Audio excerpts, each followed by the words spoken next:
வணக்கம் ஃப்ரெண்ட்ஸ், நான் கோபிநாத். இது வாகனவியல் தமிழ் மெக்கானிக்கல் யூடியூப் சேனல். இந்த வீடியோவில் நம்ம என்ன பார்க்க போகிறோம்னா, இப்போ வர வண்டிங்கலாம் பார்த்தீங்கன்னா BS6 மாடலில் நம்ம வந்து ஒரு சென்சார் ப்ராப்ளத்தை OBD ஸ்கேனர் போட்டு தான் ஸ்கேன் பண்ணி ப்ராப்ளத்தை கண்டுபிடிப்போம். அதுக்காக பார்த்தீங்கன்னா ஒரு வண்டிக்குமே தனித்தனியாக OBD கேபிள் இருக்குது. அந்த கேபிள்லாம் நம்ம வந்து எல்லா வண்டிக்குமே கிட்டத்தட்ட ஒரு 8 பிராண்ட் வண்டி செட் ஆகிற மாதிரி மல்டி பிராண்ட் கேபிளாக நம்ம ரெடி பண்ணி இப்போ தேவைப்படுற மெக்கானிக்லாம் கொடுத்துருக்கோம். அதை பற்றி நம்ம நிறைய வீடியோவில் பார்த்துருப்போம். அந்த வகையில் பார்த்தீங்கன்னா நம்ம ஒரு மெக்கானிக் வந்து ஒரு மல்டி பிராண்ட் கேபிள் கொடுத்துருந்தோம். அவர் வந்து அவரோட ஒர்க் ஷாப்பில் அதை நம்ம ஒரு பைக்கில் கனெக்ட் பண்ண ட்ரை பண்ணியிருக்காரு. ஆனால் இது வந்து கனெக்ட் ஆகலை. அவர் வந்து நம்ம உடனே கால் பண்ணார், இந்த மாதிரி கனெக்ட் ஆகலன்னு சொன்னோம். நம்ம என்ன சொன்னால், நீங்கள் எடுத்துகிட்டு வாங்க சார், நான் டேரெக்டாக பார்த்து என்ன ப்ராப்ளம் உங்களுக்கு ரெடி பண்ணி தரேன், எப்படி உங்களுக்கு கனெக்ட் பண்ணணும்னு சொல்லி தரேன் சொல்லிட்டு வர சொல்லியிருந்தேன். இப்போ அந்த வண்டியில் அந்த OBD டூல் வந்து ஏன் கனெக்ட் ஆகலை, எப்படி கனெக்ட் பண்ணுறோம் அப்படின்னு சொல்லிட்டு வீடியோவில் தெளிவாக பார்க்க போகிறோம். அது மட்டும் இல்லாமல் ஒரு சென்சாராக நம்ம கழட்டி விட்டு எந்தெந்த சென்சார் கட்டினா என்ன மாதிரி மால் ஃபங்க்ஷன் எரர் கோடு வரும், அது எப்படி நம்ம சரி பண்ணணும்னு சொல்லிட்டு வண்டியில் இருக்கிற எல்லா சென்சாரும் கழட்டி விட்டு செக் பண்ண போகிறோம். இதான் தொடர்ந்து வீடியோவை பார்க்க போகிறோம். அந்த சென்சார் எப்படி கிளியர் பண்ணணும், அது இல்லாமல் மால் ஃபங்க்ஷன் வரக்கூடிய அந்த எரர் கோடில் வந்து 2 விதமான கலர் இருக்குது. ஒரு ஒரு ரெட் கலரில் ஒரு கோடு வரும், க்ரீன் கலர் கோடு வரும். 2 கோடுக்கு என்ன வித்தியாசம், அது எப்படி நம்ம சரி பண்ணணும் சொல்லிட்டு தான் வீடியோவில் பார்க்க போகிறோம். ஓகே ஃப்ரெண்ட்ஸ், வீடியோக்குள்ள போகலாம். இப்போ இந்த வண்டி பார்த்தீங்கன்னா ஹீரோ BS6 FI வண்டி. இதில் தான் நம்மக்கிட்ட பார்த்தீங்கன்னா இந்த மல்டி கேபிள் கிட்டும் இந்த OBD டூலும் வந்து ஒரு மெக்கானிக் நம்பர் வாங்கியிருக்காரு. அவருக்காக தான் அதை எப்படி கனெக்ட் பண்ணுறது, எப்படி செக் பண்ணுறது சொல்லிட்டு செஞ்சு காமிக்க போகிறோம். அதுவும் இல்லாமல் நம்ம இந்த வண்டியில் எந்தெந்த சென்சாரை கழட்டி விட்டால் என்னென்ன மாதிரி மால் ஃபங்க்ஷன் லைட் வரும், அதை எப்படி நம்ம கிளியர் பண்ணணும் அப்படின்னு சொல்லிட்டு தான் பார்க்க போகிறோம். ஃபஸ்ட்டு இந்த வண்டியில் என்ன பண்ணணும், நம்ம ஷீல்டை கழட்டிடலாம். ஷீல்டை கழட்டி எடுத்துருவோம். எடுத்துகிட்டு இதில் உள்ள பார்த்தீங்கன்னா OBD டூல் கப்ளர் இங்கே தான் வரும். இதுதான் வந்து இந்த ரெட் கலர் சாக்கெட் தான் வந்து OBDயோட கப்ளர் ஹீரோ வண்டியில். இதில் நம்ம என்ன பண்ணோம், இப்போ நம்ம கேபிளை கனெக்ட் பண்ண போகிறோம். நம்ம கேபிளில் பார்த்தீங்கன்னா இந்த OBD டூல் நம்ம கொடுத்துட்டுருக்கோம். அது கஸ்டமர் வேறு ஒரு OBD டூல் வாங்கினார். அவர் அந்த டூல் எப்படி வேலை செய்யுதுன்னா சொல்லிட்டு நம்ம கடைசியாக பார்ப்போம். அதை இது நம்ம கொடுக்குற டூல். இந்த டூலை ELM327 interfaces support all OBD2 products. இது வந்து நம்ம மல்டி கேபிளோட கனெக்ட் பண்ணுறோம். இந்த மல்டி கேபிளில் பார்த்தீங்கன்னா நம்ம ஏற்கனவே சொன்ன மாதிரி டோட்டலாக 8 பிராண்ட் வண்டிங்க BS6 வண்டிங்க ஸ்கேன் பண்ணுற மாதிரி ஒரு சிஸ்டம். அது இதில் பார்த்தீங்கன்னா இந்த ஒரு கேபிளில் பார்த்தீங்கன்னா நம்ம சுசுகி BS6, ஸ்கூட்டி பிப்பு, என்டார்க்கு, ஜூபிட்டர் இந்த மாதிரி வண்டிங்களுக்கான cable, R15 BS6, Yamaha BS6, R15 MT எல்லா வண்டிக்கும் BS6 செட் ஆகும். இது ஹோண்டா BS6. இது எல்லாத்தையுமே இந்த ஒரு கேபிளே மேட்ச் ஆகும். அடுத்து பார்த்தீங்கன்னா இதில் ஸ்கூட்டிங்களுக்கே வந்து ஜூபிட்டர் அந்த மாதிரி வண்டிங்களுக்கு டிக்கிக்கு அடியில் வர சாக்கெட்டுக்கு அதுக்கு மேட்ச் ஆகிற கேபிள் இது. இது பார்த்திங்கன்னா பஜாஜ், KTM இந்த 2 வண்டிகளுக்கான கேபிள் இது. இது பார்த்திங்கன்னா நம்ம ஹீரோ, நம்ம இப்போ யூஸ் பண்ண போகிறது இந்த கேபிள் தான், ஹீரோ பிராண்டு. இது TVS XL100 மாதிரியான வண்டிகளுக்கு இந்த கேபிள் இது. அப்பாச்சிக்கு செட் ஆகாது, அப்பாச்சிக்கு வேறு கேபிள் வரும். அடுத்து பார்த்திங்கன்னா இது வந்து ராயல் என்ஃபீல்டு, அதுக்கு செட் ஆகிற கேபிள். இப்போ நம்ம என்ன பண்ண போகிறோம், ஹீரோ கேபிள் எடுத்து இந்த கப்ளரோட ஜாயின் பண்ணுறோம். ஜாயின் பண்ணிட்டு பைக்கோட கீ வந்து ஆன் பண்ணோம். கீ ஆன் பண்ணோன்னா இதில் ஒரு ரெட் லைட் எரியும். இந்த மாதிரி ரெட் லைட் எரிஞ்சுதுன்னா இந்த OBD டூலுக்கு வந்து பவர் சப்ளை வந்துச்சுன்னு அர்த்தம். இப்போ நம்ம என்ன பண்ணோம், மொபைலோட இந்த டூலை வந்து கனெக்ட் பண்ணோம்.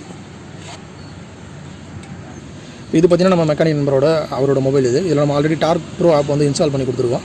இப்போ ஃபஸ்ட் நம்ம என்ன பண்ணோம், ப்ளூடூத் வந்து ஆன் பண்ணோம். இது வந்து பார்த்திங்கன்னா ப்ளூடூத் டிவைஸ் தான், இது ஒய்ஃபை டிவைஸ் கிடையாது. அதனால் ப்ளூடூத் டிவைஸ்ன்றதால ப்ளூடூத்தை ஆன் பண்ணுறோம்.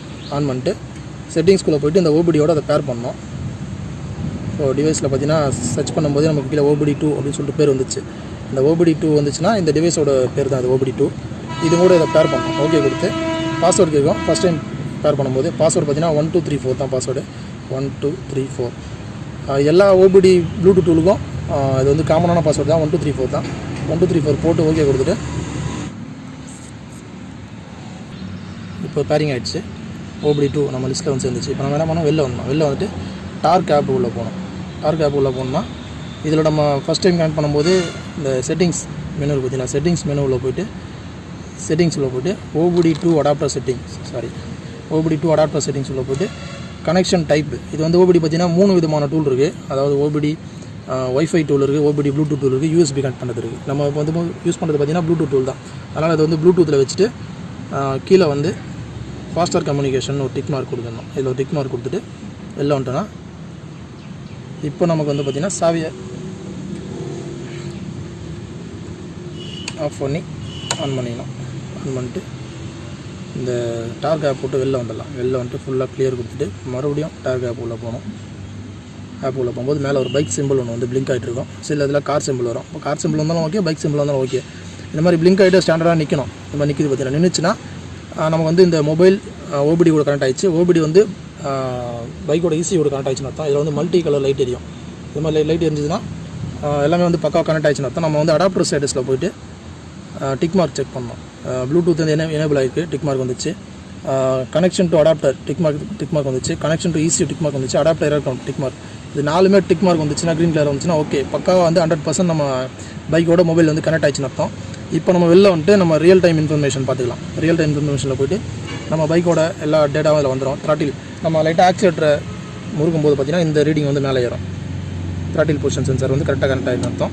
அடுத்து நம்ம பைக்கை ஸ்டார்ட் பண்ணோன்னா பைக்கோட RPM எல்லாமே அதில் தெரிஞ்சிடும். அப்போ பைக்கை நான் ஸ்டார்ட் பண்ணுற பாருங்க. ஸ்டார்ட் பண்ணோன்னா இதில் வேக்யூம் பர்சன்டேஜ் இன்க்ரீஸ் ஆகுது பாருங்கள். மேலேயும் பார்த்தீங்கன்னா ஐட்லிங் வந்து இன்க்ரீஸ் ஆகிட்டு இருக்குது. ஐட்லிங் அதாவது RPM இன்ஜினோட RPM 1358 1400 வரைக்கும் போகும். அது FI வண்டிங்களில் இந்த மாதிரி 1400 அந்த ரேஞ்சில் தான் இருக்கும் இப்போ FI வண்டிகளில். இப்போ வந்து பைக்கோட கரெக்டாக கனெக்ட் ஆகிட்டு அர்த்தம். இப்போ நம்ம என்ன பண்ண போகிறோம், அந்த வண்டியோட ஒரு சென்சாரையும் கழட்டி விட்டு அந்த சென்சாரில் என்னென்ன மால் ஃபங்க்ஷன் நமக்கு வருது அதை எப்படி நம்ம கிளியர் பண்ணுறது சொல்லிட்டு பார்க்க போகிறோம். ஃபஸ்ட்டு நம்ம அந்த வண்டியில் மால் ஃபங்க்ஷன் லைட் எப்படி இருக்குதுன்னு சொல்லி பார்க்கலாம். மேலே டிஸ்பிளேல பார்த்தோன்னா இப்போ நான் பைக்கை ஆஃப் பண்ணி ஆன் பண்ணுறேன். இது வந்து மால் ஃபங்க்ஷன் லைட்டு. வண்டியில் ஏதாவது சென்சார் ப்ராப்ளமோ ஏதாவது ஒயரிங் ப்ராப்ளம் இருந்துச்சுன்னா இந்த மால் ஃபங்க்ஷன் லைட் வந்து எரிஞ்சிட்டு இருக்கும். இது நம்ம சாவி ஆன் பண்ணால் எரியும். பைக்கை ஸ்டார்ட் பண்ணால் ஒரு 2 செகண்டில் ஆஃப் ஆகிடும். ஸ்டார்ட் பண்ண உடனே ஆஃப் ஆகிடும். ஆஃப் ஆகிடுச்சு பார்த்தீங்களா. இது ஆஃப் ஆகாமல் கண்டினியூஸாக எரியுதுன்னா வண்டியில் ஏதோ ஒரு மால் ஃபங்க்ஷன் ப்ராப்ளம் இருக்குதுன்னு சொல்லிட்டு அர்த்தம். அது என்ன ப்ராப்ளம்னு சொல்லிட்டு நம்ம OBD போட்டு ஸ்கேன் பண்ணோம். இப்போ நம்ம என்ன பண்ணோம், ஒரு சென்சார் கழட்டி விட்டு நம்ம செக் பண்ணி பார்ப்போம். ஃபஸ்ட்டு என்ன பண்ணோம், நம்ம இந்த என்ஜின் டெம்பரேச்சர் சென்சார் இருக்குது பார்த்தீங்களா, அந்த டெம்பரேச்சர் சென்சாரை போர்டில் வருது, இதை கழட்டி விட்டுருவோம். இந்த ஒயரை கழட்டி விட்டு பைக்கை ஸ்டார்ட் பண்ணி பார்ப்போம். இப்போ மால் ஃபங்க்ஷன் லைட் எரியுது. ஸ்டார்ட் பண்ணோடனே ஆஃப் ஆகிடணும். ஆஃப் ஆகுதான் செக் பண்ணிடலாம். ஸ்டார்ட் பண்ணால் 2 செகண்டில் ஆஃப் ஆகும். ஆனால் இது ஆஃப் ஆகலை, கண்டினியூஸாக எரிஞ்சிட்டே இருக்குது. அப்போ வந்து இந்த சென்சார் கழட்டி விட்டதால் ஒரு எரர் கோடு வந்து இதில் மால் ஃபங்க்ஷன் வந்து இதில் ஸ்டோர் ஆகிருக்கு ECUவில். அது ப்ராப்ளம் இருக்குன்னு சொல்லிட்டு காட்டுது. இப்போ நம்ம OBD போட்டு இதை ஸ்கேன் பண்ணுவோம். நம்ம ஆல்ரெடி கனெக்ட் பண்ணி வச்சுருக்கோம். கனெக்ட் பண்ணது ஃபால்ட் கோடு. இந்த ஃபால்ட் கோடு பார்த்தீங்கன்னா நம்ம 2வது இருக்கிற மேலே ஆப்ஷன், இந்த ஆப்ஷனில் ஃபால்ட் கோடு உள்ளே போனீங்கன்னா சர்ச்னு ஒரு சிம்பிள் வரும். இந்த சர்ச் சிம்பிள் கொடுத்தோன்னா மேலே ஸ்கேனிங் ஆகும். ஸ்கேனிங் ஆகிட்டு கீழே நமக்கு ஸ்கேனிங் கம்ப்ளீட் ஆனோடனே இதுதான் என்னென்ன சென்சார் ப்ராப்ளம்னு சொல்லி கீழே நமக்கு வந்துடும். ஸ்கேனிங் இன்னும் கம்ப்ளீட் ஆகலை, மேலே போயிட்டுருக்கு.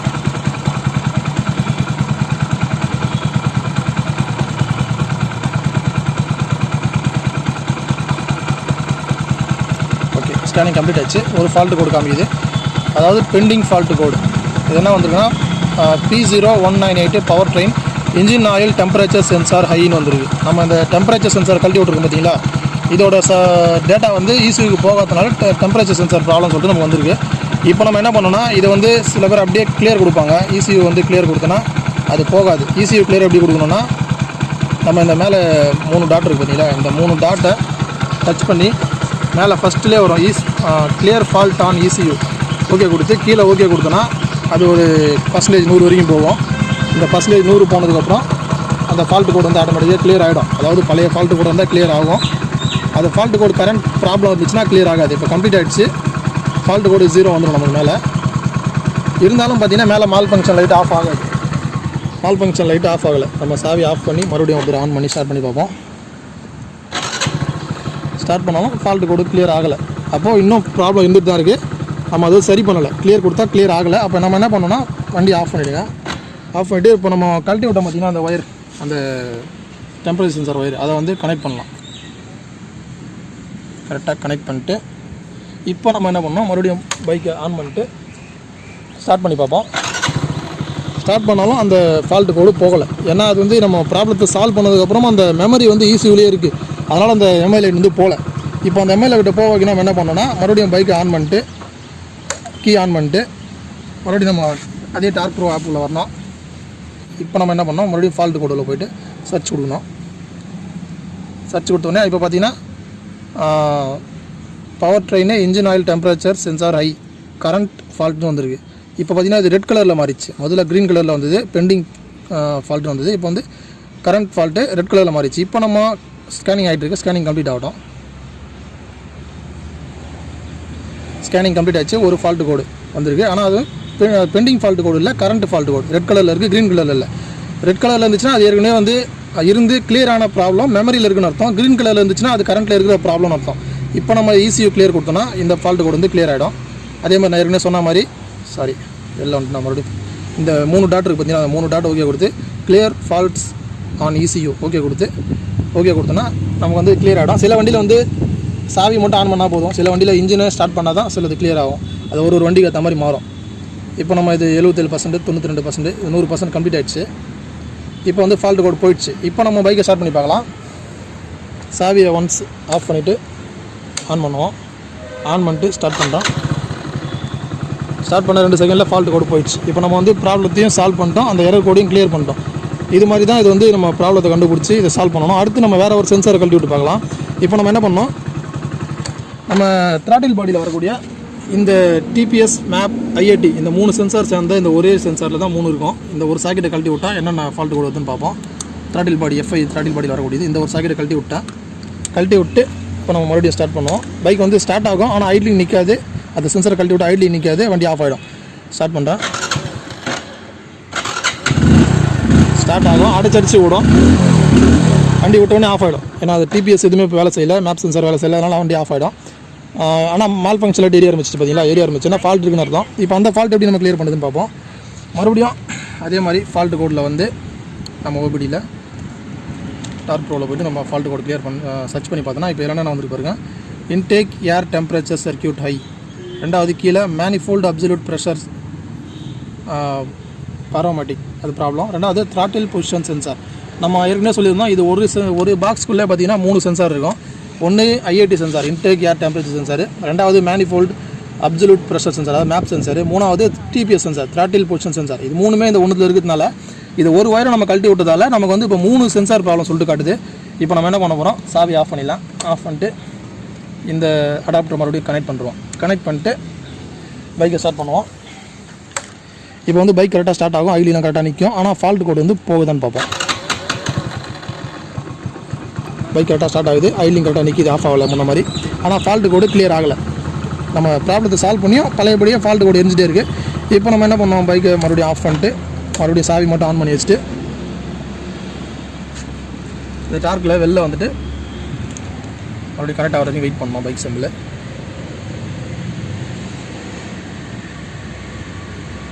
பைக் ஸ்டாண்டர்ட் நின்று கனெக்ட் ஆகிடுச்சு. இப்போ ஃபால்ட் கோடுக்குள்ளே போனோம்னா அந்த சென்சார் ப்ராப்ளத்தோட கலர்லாம் மாறி இருக்கும். பார்த்தீங்கன்னா எல்லாமே ரெட் கலரில் மாறிச்சு. அதாவது இதெல்லாம் வந்து ப்ராப்ளம் இருந்து சால்வ் ஆயிடுச்சு, அதெல்லாம் ரெட்டாக மாறிச்சு. என்னென்ன ப்ராப்ளம் பாருங்கள், manifold absolute pressure sensor MAP sensor, ரெண்டாவது இன்டேக் ஏர் டெம்பரேச்சர் சென்சார் அதாவது ஐஏடி சென்சார், மூணாவது throttle pedal position sensor accelerator sensor. அது 3மே வந்து இப்போ ப்ராப்ளம் சால்வ் ஆயிடுச்சு. கரண்ட் ஃபால்ட்னு வந்திருக்கு, ஆனால் ரெட் கலரில் வந்திருக்கு. ரெட் கலர்னால் அது வந்து ப்ராப்ளம் சால்வ் ஆயிடுச்சு. ஆனால் இசியூவில் மெமரியில் அப்படியே இருக்குன்னு சொல்லிட்டு தான். இப்போ நம்ம இதை கிளியர் கொடுத்தோன்னா கிளியர் போயிடும். கிளியர் டு இசியூ ஓகே கொடுத்தோன்னா அது ஸ்கேனிங் கம்ப்ளீட் ஆனதுக்கப்புறம் அந்த ப்ராசஸ் முடிஞ்சதுக்கப்புறம் கிளியர் ஆகிடும். இப்போ 38%, 51, 64 இப்போ ஃபால்ட் வந்து கிளியர் ஆகிடுச்சு. இப்போ நம்ம பைக்கை மறுபடியும் சாவி ஆஃப் பண்ணிட்டு ஸ்டார்ட் பண்ணி பார்ப்போம். இப்போ எம்ஐ லைட் போயிடுச்சு பார்த்தீங்களா, பக்காவாக நம்ம அந்த ப்ராப்ளத்தையும் சால்வ் பண்ணிட்டோம், அந்த எம்ஐ லைட்டையும் கிளியர் பண்ணிட்டோம். அடுத்து நம்ம இப்போது பிக்கப் காயில் அதாவது கிராங்க் பொசிஷன் சென்சார் அதை கழட்டி விட்டு வண்டி ஸ்டார்ட் ஆகாதான் பார்ப்போம். ஸ்டார்ட் ஆகாது, ஏன்னா கிராங்க் பொசிஷன் கழட்டி விட்டால் வண்டி ஸ்டார்ட் ஆகாது. ஆனால் மால் ஃபங்க்ஷன் லைட் எரியும். இதுதான் வந்து பிக்கப் காயில் லைனு, கிராங்க் பொசிஷன் சென்சார்னு சொல்லுவாங்க, சில பேர் பல்ஸ் காயில்னு சொல்லுவாங்க. இந்த சைடு கழட்டி விட்டு இப்போ நம்ம பைக்கை ஸ்டார்ட் பண்ணி பார்ப்போம். பைக் எனக்கு ஸ்டார்ட் ஆகாது, ஸ்டார்ட் ஆகலை, மால் ஃபங்க்ஷன் லைட்டு எரிஞ்சிட்டு தான் இருக்குது. இப்போ நம்ம ஸ்கேன் பண்ணுவோம், என்ன ப்ராப்ளம் ஆகுதுன்னு பார்ப்போமா.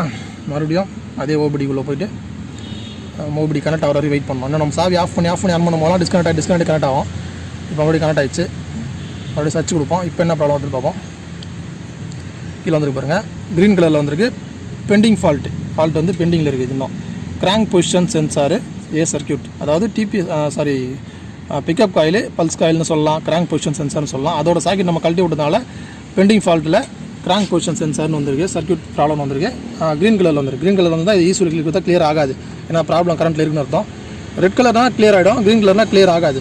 இப்போ நம்ம என்ன பண்ணோம், நமக்கு அந்த பிக்கப் காயில் வர செக் பண்ணுறோம், சாக்கெட் கரண்ட் இருந்தால் கனெக்ட் பண்ணிடலாம், இல்லை ஒயர் ஏதாவது லூஸ் வந்தால் அதை கரெக்ட் பண்ணலாம், இல்லை ஒருவேளை பிக்கப் காயிலே போயிட்டு இருந்தாலும் அதை மாற்றிட்டு மறுபடியும் அதை ரெடி பண்ணிவிட்டு இப்போ பைக்கை ஸ்டார்ட் பண்ணுவோம். மறுபடியும் சாவி ஆஃப் பண்ணி ஆன் பண்ணிட்டு பைக்கை ஸ்டார்ட் பண்ணால் இப்போ பைக் ஸ்டார்ட் ஆகிடும். பைக் வந்து ஸ்டார்ட் ஆகிடுச்சு. ஆனால் எம்ஐ லைட்டு போகாது. அது என்ன சொன்ன மாதிரி எம்ஐ லைட் போகாது, ஏன்னா அந்த எரர் கோடு வந்து இன்னும் ஈஸியில் மெமரியில் இருக்குது. அந்த மெமரி நம்ம கிளியர் பண்ணோம். இப்போ என்ன பண்ணோம், மறுபடியும் பைக்கை ஆஃப் பண்ணிட்டு சாவி மட்டும் ஆன் பண்ணிட்டு நம்ம மறுபடியும் வெளில வரோம். டார்க் ஆப் உள்ளே போகிறோம். மறுபடியும் அதை மொபைலில் கனெக்ட் ஆகிற வரைக்கும் வெயிட் பண்ணோம். ஏன்னா ஒரு தடவை சாவி ஆஃப் பண்ணி ஆன் பண்ணும்போதும் டிஸ்கனெக்ட் ஆகிட்டு கனெக்ட் ஆகும். கனெக்ட் ஆகிடுச்சு, பைக் ஸ்டாண்டர்ட் நின்றுச்சு. இப்போ ஃபால்ட்டுக்குள்ளே போய்ட்டு மறுபடியும் சர்ச் கொடுக்கணும். சர்ச் கொடுத்தோன்னா இப்போ அந்த க்ரீன் கலரில் இந்த ப்ராப்ளம் ரெட் கலரில் மாறிச்சு. இப்போ என்ன போட்டுருக்காங்க பாருங்க, current fault, power train, crankshaft position sensor A circuit scanning ஆகிட்டு இருக்கு. ஸ்கேனிங் கம்ப்ளீட் ஆகட்டும்.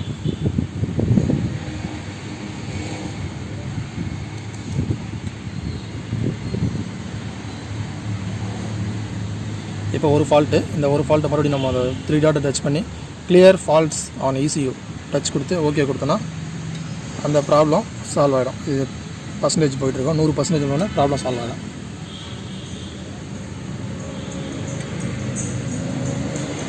Okay complete. இப்போ நமக்கு ECUலேருந்து ப்ராப்ளத்தை கிளியர் பண்ணுறோம். மெமரியிலேருந்து எடுத்துட்டோம். இப்போ பைக்கை ஸ்டார்ட் பண்ணி அந்த MI லைட் போதான்னு செக் பண்ணிடலாம். பேட்ரி வீக்காக இருக்குது. கொஞ்சம் ஸ்கிக்கர் இருக்குங்க. பேட்ரி வீக்காக இருக்குது, வேறு எதுவும் இல்லை. இப்போ ஸ்டார்ட் பண்ண உடனே MI லைட் போயிடுச்சு. இப்போ நமக்கு வந்து இந்த ப்ராப்ளம் கிளியர் ஆகிடுச்சு. TPS சென்சாரோட ப்ராப்ளம், சாரி அந்த கிராங்க் பொசிஷன் சென்சார் ப்ராப்ளத்தையும் சால்வ் பண்ணிட்டோம். இப்போ நமக்கு எந்த MI லைட் எரியாது, பைக் பக்காவாக ஸ்டார்ட் ஆகுது. இப்போ நம்ம பார்த்தீங்கன்னா இது மாதிரி தான் வந்து ஒரு சென்சாரோட ப்ராப்ளத்தையும் நம்ம வந்து கண்டுபிடிச்சி சால்வ் பண்ணோம். இந்த மாதிரி தான் மொபைல் வந்து கனெக்ட் பண்ணோம்.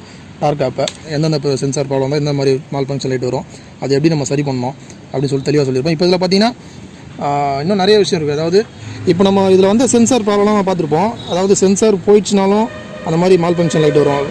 வாட்டர் வாஷ் பண்ணும்போது சில நேரத்தில் வந்து தண்ணி உள்ளே போயிடுச்சுனாலும் அந்த மாதிரி மால் ஃபங்க்ஷன் லைட் வரும். சில நேரத்தில் வந்து பார்த்திங்கன்னா இப்போ மேப் சென்சார், அப்சல்யூட் ஏர் ப்ரெஷர் சென்சார் வந்து லோனு காட்டுன்னு வச்சிங்களேன், நம்ம சென்சாரோட சாக்கெட்டை செக் பண்ணி பார்க்கலாம்.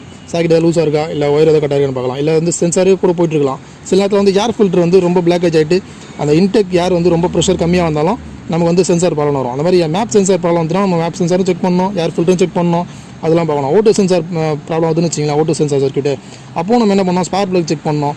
அதாவது பெட்ரோல் சரியாக எரியலன்னு அர்த்தம். அந்த மாதிரி எரியலைன்னா சென்சார் ப்ராப்ளம் வந்தாலும் அந்த மாதிரி தப்பான எரர் காட்டும். இல்லை சென்சாரில் வந்து எதாவது பிளாக் ஆகிருக்கலாம், ஒயர் லூஸாக இருக்கலாம், அதையும் செக் பண்ணோம். அடுத்து ஸ்பார்க் ப்ளக் வந்து சரியாக வேலை செய்யலாம், பெட்ரோல் எரியாமல் வெளில போவோம். அதாவது ஏர் ஃபில்டர் பிளாக் ஆகிருந்தாலும் அதே மாதிரி பெட்ரோல் வந்து எரியாமல் வெளியே போவோம். ஃபியூல் பம்ப் ப்ரெஷர் கம்மியாக இருந்தாலும், இன்ஜெக்டர்ஸ் அதிகமாக ஓப்பன் ஆகிட்டாலோ உங்களுக்கு அந்த மாதிரி வந்து ரிக்ஸ் மிக்சரில் எரியும் போது ஓட்டோ சென்சார் ப்ராப்ளம் வரும். அது மாதிரி நிறைய வந்து ஒரு சென்சார் ஃபால்ட் கோடு வருதுன்னா அதை சுற்றி நிறைய காரணம்லாம் இருக்குது. என்னென்ன காரணம் இருக்குது எப்படின்னு சொல்லி நம்ம தான் அதை அனுபவத்து மூலமாக தெரிஞ்சுட்டு அதை கிளியர் பண்ணுற மாதிரி இருக்கும். சும்மா நம்ம மொபைலில் ECU கிளியர் கொடுத்தோன்னே எல்லா ஃபால்ட்டும் கிளியர் ஆகிடாது. அது ஏன் அந்த ஃபால்ட் வருது, அது கிளியர் கொடுத்தா கிளியர் ஆகலாம், அதை எப்படி கிளியர் பண்ணணும்னு சொல்லிட்டு நம்ம கொஞ்சம் கொஞ்சமாக எக்ஸ்பீரியன்ஸ் மூலமாக கற்றுக்கணும். அது கண்டிப்பாக எல்லோரும் போக கற்றுப்பாங்க. ஏன்னா BS6 இப்போ தான் வந்திருக்கு. எல்லோரும் போக கண்டிப்பாக கற்றுப்பாங்க. ஓகே, இந்த அளவு ஓரளவுக்கு நம்ம வீடியோ வந்து உங்களுக்கு கிளியராக OBDனா என்ன, எப்படி கனெக்ட் பண்ணணும் அப்படின்னு சொல்லிட்டு கிளியராக முடிஞ்ச அளவுக்கு விளக்கமாக சொல்லியிருப்பேன்னு நினைக்கிறேன். இந்த OBD மல்டி கேபிள், இந்த மாதிரி OBD டூல் தேவைப்படுறவங்க கண்டிப்பாக நம்மளை கான்டெக்ட் பண்ணுங்கள். நம்ம நல்ல தரமான இந்த கேபிள் வர வச்சு கொடுக்குறோம். அதே மாதிரி இந்த OBD டூலும் பார்த்தீங்கன்னா கஸ்டமர் வந்து நம்மக்கிட்ட முதல்ல கேபிள் மட்டும் தான் வாங்கினார், அதாவது மெக்கானிக் நம்பர் அவர். அதுக்கப்புறம் அவர் ஒரு OBD டூல் வந்து ஆன்லைனில் வாங்கியிருக்காரு. இந்த டூல் தான் வாங்கியிருக்காரு. ஆனால் இந்த டூல் வந்து கனெக்ட் ஆகலை. இதை போட்டோன்னா வச்சிங்களேன், அது ரெட் லைட்டும் எரியல. இப்போ நான் அப்படியே கழட்டிட்டு போட்டு காட்டுறேன் உங்களுக்கு. இந்த டூலை கழட்டிட்டேன், நம்ம டூலை. இப்போ அவர் வாங்கினா அதே ELM 327 போடுறான். ரெட் லைட்டும் எரியல, மல்டி லைட் எரியல, எதுவுமே எரியல. இது வந்து ஆனே ஆகலை, கனெக்ட் ஆகலை. நிறைய ப்ராப்ளம்லாம் இருக்குது. இந்த மாதிரி நிறைய டூப்ளிகேட் ப்ராடக்ட்லாம் வந்து அமேசான்லேயும் ஃப்ளிப்கார்ட்லேயும் கிடைக்கும். அதனால் கொஞ்சம் நீங்கள் அமேசானில் ஆன்லைனில் வாங்குற மாதிரி இருந்தால் கொஞ்சம் பார்த்து ஸ்டார் ரேட்டிங் பாருங்கள், அந்த கஸ்டமர் ரிவ்யூ பாருங்கள், அதெல்லாம் பார்த்துட்டு நல்லா இருக்கான்னு சொல்லிட்டு பார்த்துட்டு வாங்குங்க. சும்மா கண்ணை மூடிட்டு ஏதோ ஒன்று வாங்கிடாதீங்க, அப்புறம் வேஸ்ட்டாக நம்ம அலைய வேண்டியது இருக்கும், வேலை செய்யாது. இப்போ இதுவே நம்ம டூல் போட்டிங்கன்னா பக்காவாக கனெக்ட் ஆகும். நம்மளும் ஆன்லைனில் தான் வாங்கி கொடுக்குறோம். ஆனால் நமக்கு எக்ஸ்பீரியன்ஸ் நிறைய டூல் வாங்கி அது என்னென்ன ப்ராப்ளம் வருதுன்னு சொல்லிட்டு நம்ம ஆல்ரெடி நம்ம அதெல்லாம் பார்த்ததெல்லாம் நமக்கு தெரியும், அந்த டூல் வேலை செய்யாதுன்னு சொல்லிட்டு. இப்போ நண்பர் வந்து இது தேவையில்லாமல் ரிட்டன் பண்ண போகிறார். ரிட்டன் பண்ணிட்டு இப்போ நம்மகிட்ட டூல் வாங்குறாரு அவர். ஓகே ஃப்ரெண்ட்ஸ், நம்ம வீடியோ பார்த்துருப்பீங்க. கண்டிப்பாக உங்களுக்கு பிடிச்சிருக்கும், பயனுள்ளதாக இருக்கும் நம்புகிறேன். ஃப்ரெண்ட்ஸ், வீடியோ பார்த்துருப்பீங்க. ஒரு OBD டூல் பற்றி A to Z எனக்கு தெரிஞ்ச வரைக்கும் எல்லாத்தையும் தெளிவாக விளக்கமாக உங்களுக்கு சொல்லியிருப்பேன் நினைக்கிறேன். OBD டூல் யூஸ் பண்ணுறது இப்படி தான், சிம்பிள், ரொம்ப பெரிய விஷயம்லாம் கிடையாது. நம்ம என்ன பண்ணி நம்ம OBD டூல் வந்து அமேசான்ல இல்லை ஃப்ளிப்கார்ட்லேயே வாங்கும்போது கரெக்டான டூலாக, கரெக்டான ஸ்டார் ரேட்டிங் பார்த்து, ரிவ்யூலாம் நல்லா படித்து பார்த்து நல்ல டூலாக வாங்கணும். எல்லாம் நிறைய டூப்ளிகேட் ப்ராடக்ட் இருக்குது, நம்மளே நிறைய வாங்கி ரிட்டர்ன் பண்ணியிருக்கோம். அந்த மாதிரி இருக்கும்போது கொஞ்சம் பார்த்து நல்ல டூலாக பார்த்து வாங்கணும், அப்போ தான் கரெக்டாக வேலை செய்யும். சில டூல் ஆன் ஆகாது, சில டூல் ஆன் ஆனாலும் கனெக்ட் ஆகாது, சில கனெக்ட் ஆனாலும் மால் ஃபங்க்ஷன் நமக்கு எரர் ஃபால்ட் வரும். அந்த ஃபால்ட்டோட என்ன ரீசன் சொல்லிட்டு பேர் வராது. இது மாதிரி நிறைய ப்ராப்ளம் இருக்குது. சிலது வந்து ரீசனோட வந்தாலும் கிளியர் கொடுத்தா கிளியர் ஆகாது. இது மாதிரி நிறைய சின்ன சின்ன ஃபால்ட்டுங்களாம் வரும். அதை அப்படி இருக்கும்போது நம்ம கரெக்டான டூலாக செக் பண்ணி வாங்கும்போது நமக்கு யூஸ் பண்ணுறது ஈஸியாக இருக்கும், கனெக்ட் பண்ணுறது ஈஸியாக இருக்கும். ஓகே ஃப்ரெண்ட்ஸ், வீடியோ பிடிச்சா லைக் பண்ணுங்கள். வீடியோ சந்தேகம், குறைகள், தவறுகள் இருந்தாலும் கமெண்ட்டில் சொல்லுங்கள். நம்ம சேனல் பிடிச்சா கண்டிப்பாக சப்ஸ்கிரைப் பண்ணுங்கள். Thank you friends.